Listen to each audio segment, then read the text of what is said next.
ano-ano na po ang mga naging kaganapan po natin sa US Hispanosphere District? Nako, biyaya ng Panginoon. So the moment the Apostle Jonathan came, I was Mhm. one of them that welcomed him. He was in a very joyful spirit because Yes he po. just came from his trip in the Western Pacific, like Saipan. And the kind of energy the apostle brought is what we needed to jumpstart the quad events. Kasi ang apostol, dati naming district coordinator yan. Yeah.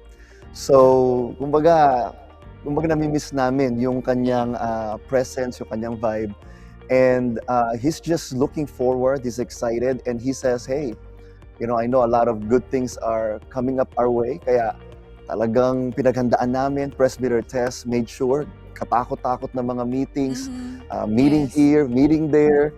Uh, Kumbaga, alam niyo naman ngayon, uso na ang Zoom, Right. uso na ang Messenger. Oo. Yes. So finally, the moment the apostle came, the first thing he did was to talk to Mhm. the graduating students. Mhm.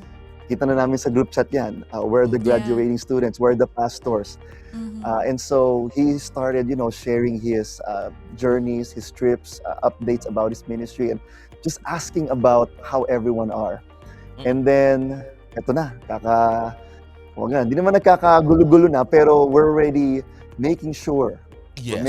that the work of the Lord will look and will come out amazing. So opening night, Mhm. there it was. The very first time, historically, we dedicated a solar panel that now saves the church thousands of dollars here in South Bay, cutting the cost more than half of our energy expenses.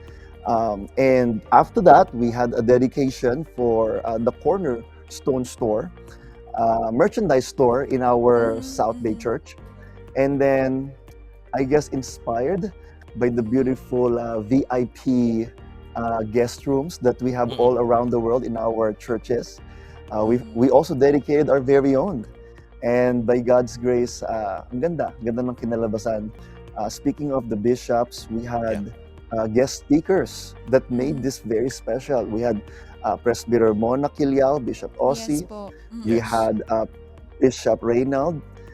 For the first time, nakasama din po namin si Presbyter Yoli Sulayaw. Yes. Yes. And Opo. Praise God. then, ganun din, we had the De La Cruz couple. We have Presbyter Rocky and Mhm. Pastor Jeric. And then sumunod na rin, Presbyter Dora, Presbyter Gali, Presbyter Yes. Bell, Praise the God. Concepcion couple, the presbyters from Mhm. Yes. Canada, and Pastor Jeneline. And then they witnessed, uh, they've been coming here in the US many times. But, kumbaga, ang comment nga nila, parang laging may bago. Laging may ginagawa ang Diyos lagi sa US. So, that's Mhm. opening night by God's Yeah. grace. At ang mensahe ng apostol, I talked to him actually the next day and I Mhm. said, Apostle, you raised the bar high. Kung Right. napanood din niyo yung kanyang opening night, Mhm. his message was really, really fiery. That is Yes. true. It That's was, true po. Yes. kumbaga, kung sa tingin natin, sa Home Free Crusade, napaka-powerful na Oo. ng message ng Yeah. apostol. Right. Yes.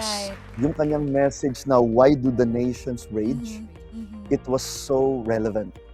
He Yes. talked about how, we are fighting a spiritual war and the church is destined to be victorious.